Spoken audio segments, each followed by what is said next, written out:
I want to begin with a pointed observation from Andre Valdencius, WI8GW, who says, there's a very good article in today's Observer by John Simpson about Tommy Robinson's sources of income. That's Yaxley Lennon.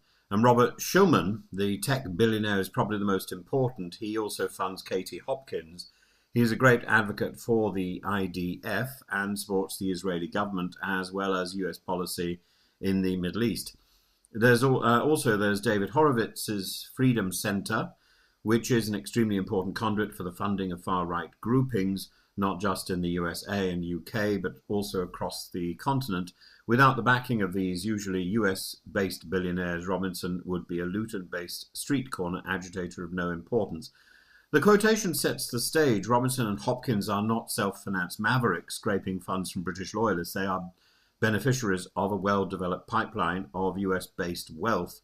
As we saw back in 2017 or so, The Guardian did a piece on Tommy's funding system. Robert Schulman, Dr. Bob, is a tech billionaire, MIT graduate and longtime supporter of the Israeli Defense Forces.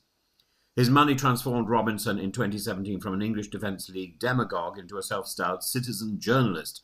And through Rebel Media, now Rebel News, he received a fellowship worth $5,000 over a year. Katie Hopkins followed with a Schulman-backed fellowship to make her film on the supposed white genocide in South Africa, a conspiracy theory later debunked but repeated in the Trump White House. And this mechanism professionalized their activism, turning Robinson into a polished brand, and gave Hopkins a new platform after she had been effectively deplatformed in Britain. The David Horowitz Freedom Center, based in California, styled itself as a school for political welfare. It provided further fellowships for Robinson, Hopkins, and allies like Rahim Kassam and Laura Loomer. The Middle East Forum, the MEF, chipped in $47,000 to pay Robinson's legal bills and even the stage for his Old Bailey rally in 2018. The Gateston Institute, funded in part by the Mercer family, pumped out a stream of pro-Robinson articles, and this shows an ideological ecosystem, money platforms, legal defence and propaganda all converging on a single British figurehead. Robinson claims poverty but has found support from Elon Musk, who allegedly helped cover legal fees, and more importantly, Musk gave him digital oxygen by reinstating his Twitter account. According to the Centre for Countering Digital Hate, Musk has earned millions from reinstating such controversial voices. Robinson, with 1.5 million followers, continues to thrive in this monetized outrage economy. Katie Hopkins has followed a similar trajectory. Schulman funded her through Rebel News. Her international conspiracist career was underwritten by the same network. Her South Africa documentary fitted the Trump-era paranoia about immigration and white replacement theories. And like Robinson, she operates less as a British commentator and more as a node in a transatlantic far-right web.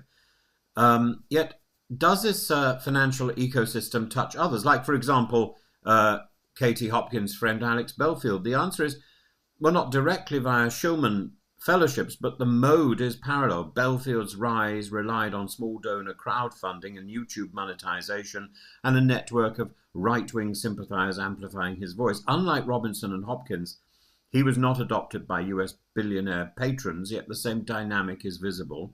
Grievance monetized into a lifestyle, and supporters encouraged to bankroll free speech crusades.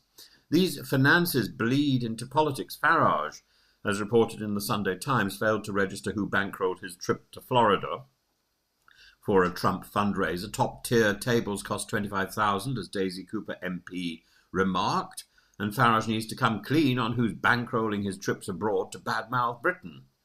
When one sees Robinson supported by Schulman, Hopkins by Rebel Media, and Farage appearing at Trump donor dinners, the pattern is unmistakable. Foreign money underwriting a nationalist rhetoric that pretends to be homegrown. The Sunday Times uncovered Robinson's web of companies, making £1.6 million profit without paying tax, then filing for insolvency. His debts to HMRC exceed £328,000 allegedly. He's not faced enforcement action. Instead, he uses insolvency practitioners to wipe the slate clean. It's a double game.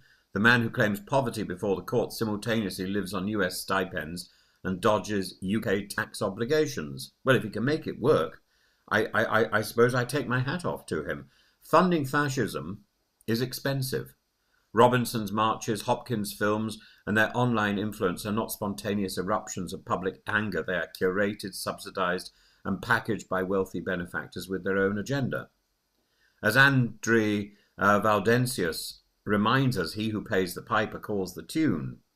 But what Katie Hopkins has called me in the past, and Tommy Robinson, I have friends who think he's a very nice fellow, and I don't want to join this bandwagon of saying that Tommy Robinson and Katie Hopkins are bad people, but I think they are people who have been led into a circle that is very much controlled from outside the country.